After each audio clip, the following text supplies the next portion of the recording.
There are two main theories in international relations: realism and liberalism.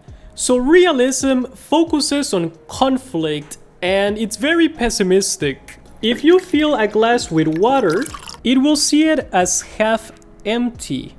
While liberalism, on the other hand, focuses on cooperation and it's more optimistic. It will see the glass as being half full. One thing to point out is that liberalism in international relations and the word liberal in the US political language are two completely different things, so don't confuse it with that one. Both theories actually oppose each other, but they also complement each other. Realism is better at explaining wars and conflict in the world, while liberalism is better at explaining cooperation, international organizations, and international institutions. We see both things in world politics: conflict and cooperation.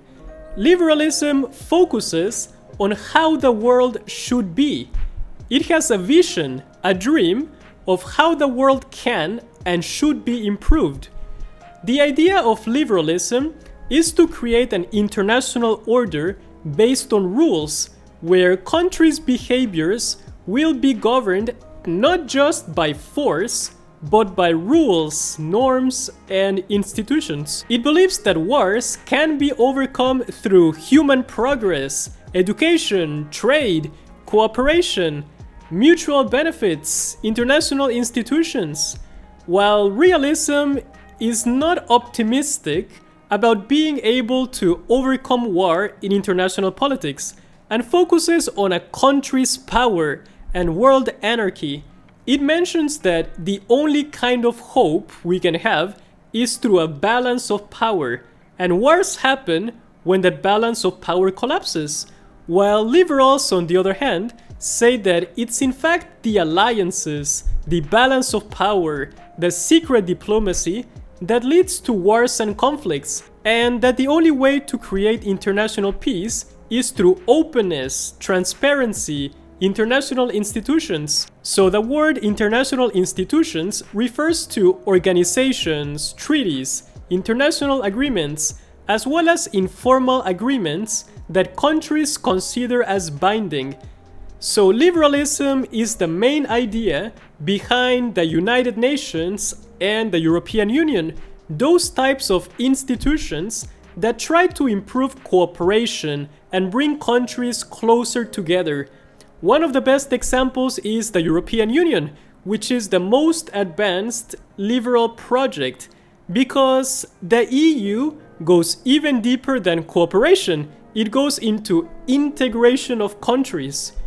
This, for example, made France and Germany, which were mortal enemies in the past, become like brothers now. Nowadays, it's unthinkable to see EU countries starting a war with each other.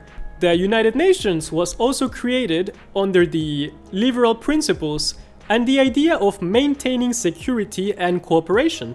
They are important because they make it easier for countries to do activities that are beneficial to them, like trade. They also lower distrust between countries. They make negotiations easier, and it also makes it easier for governments to monitor compliance, monitor that other countries are not cheating, and if they cheat, there might be sanctions.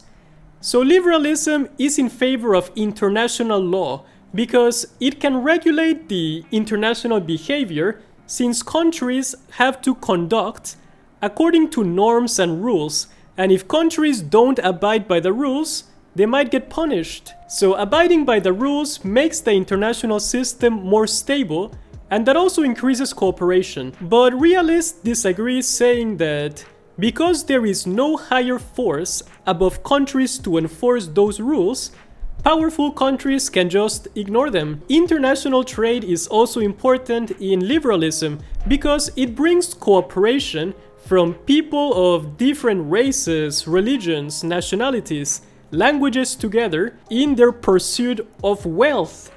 So it believes that countries trading with each other can increase interdependence, and that can actually decrease the chances of going to war, while protectionist economic policies can lead to insecurity and lower interaction between countries. It argues that wars are quite unlikely among interdependent countries. However, that interdependence has to be symmetric and balanced, because if it's not symmetric and one side depends more than the other side, then it becomes unilateral. And this is a vulnerability in which the less dependent country can try to use to exploit and even blackmail the more dependent country to follow its demands. So, in order to produce stability, interdependence has to be symmetric, and that interdependence cannot be broken because it will be very painful for the states that break them. If a country starts a war with the other one, it will economically affect both trading countries more than if they weren't trading. Liberalism is a particularly Western-focused theory, and it also deals with the advantages of a Western form of government, as well as the limitations and the ability to export it.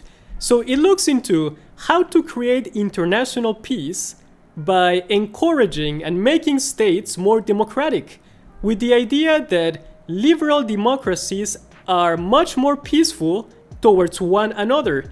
This is known as the democratic peace theory, which argues that democracies don't fight each other. This doesn't mean that democracies don't fight against non-democracies, but rather that democracies don't fight with other democracies. The democratic peace theory says that if there are more democracies, there will be less wars and more peace, because democracies don't fight each other.